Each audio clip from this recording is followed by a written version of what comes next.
Today we want to start looking, we want to continue looking at flux integrals.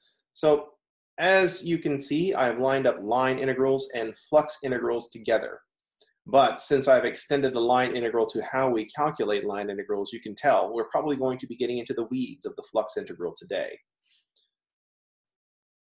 The reason that I like lining these up is that in both cases, the line integral and the flux integral, we're integrating a vector field.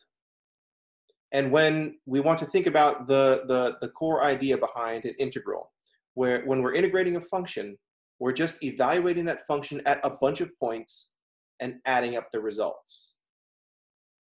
And in this case, we're multiplying by a weight like this dr or a weight like the dA. And in traditional calculus fashion, we're not making a discrete sum where we're evaluating the vector field at a bunch of individual points, but we're evaluating the vector field at a continuum of points. But in a line integral and a flux integral, we're integrating a vector field, and we're doing this at a bunch of points. What makes this interesting is that in a line integral, we're selecting a one-dimensional collection of points over which to evaluate the function. Whereas in a flux integral, we're selecting a two-dimensional collection of points over which to evaluate the function. If you're wondering if we can integrate over some solid a vector field, that came out weird. Yoda turning into I am. Can we integrate a vector field over some solid? I'll just say maybe. So what we needed to do to accomplish this task is we have this generic line integral.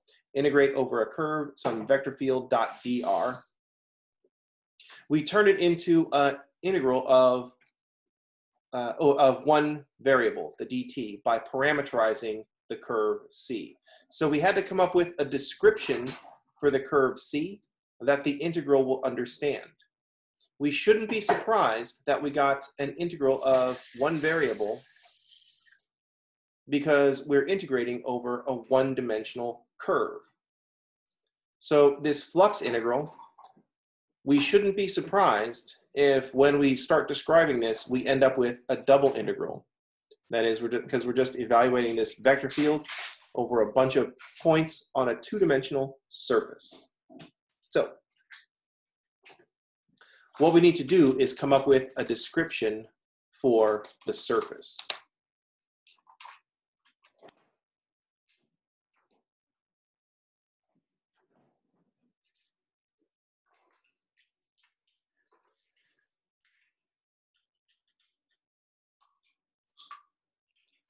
So we need to have a description for the surface S. One way we can describe a surface. Let's suppose that we're going to describe the surface with as a graph, z equals f of xy.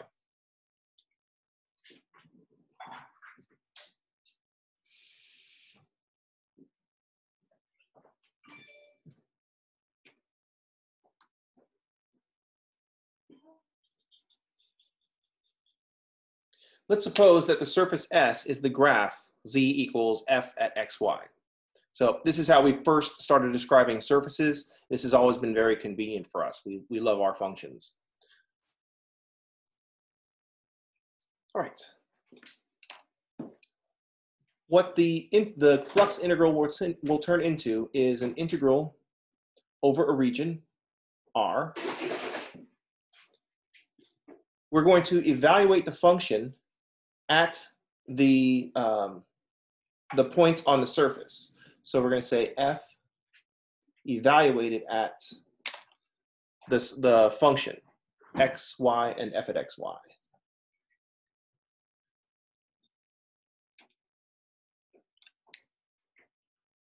This is like us in the line integral evaluating the vector field at all the points on the parameterization of C.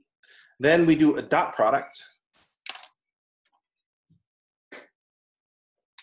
We need the dot product to describe the dA. And what we're going to do is look at partial derivatives of our surface, just like we did. The dr in the line integral was r prime of t dt. So the dA in our flux integral is just going to be partial derivatives of our surface. So we'll make the dot product with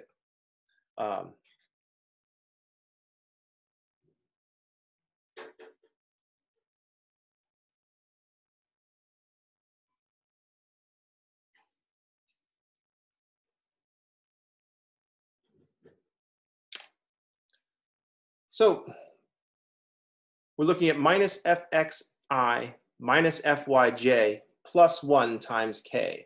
So what we're doing here is we're looking at z is a function of x and y, and we're trying to make an equation out of the surface by putting everything onto one side.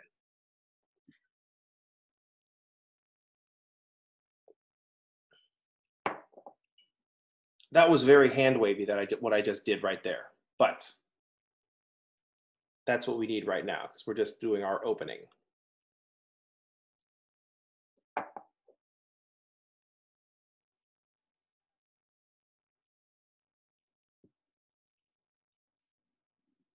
All right.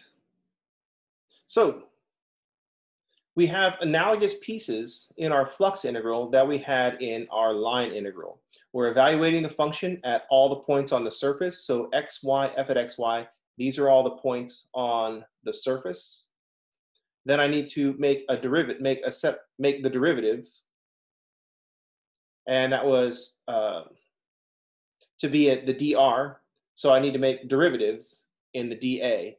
And since our flux integral is over a surface, a two-dimensional surface, we're not surprised that we get a double integral over some region, dx, dy.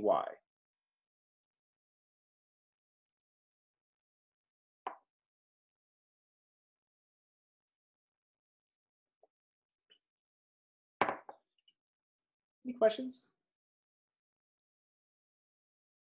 Let's pause the video here and then come back and do an example.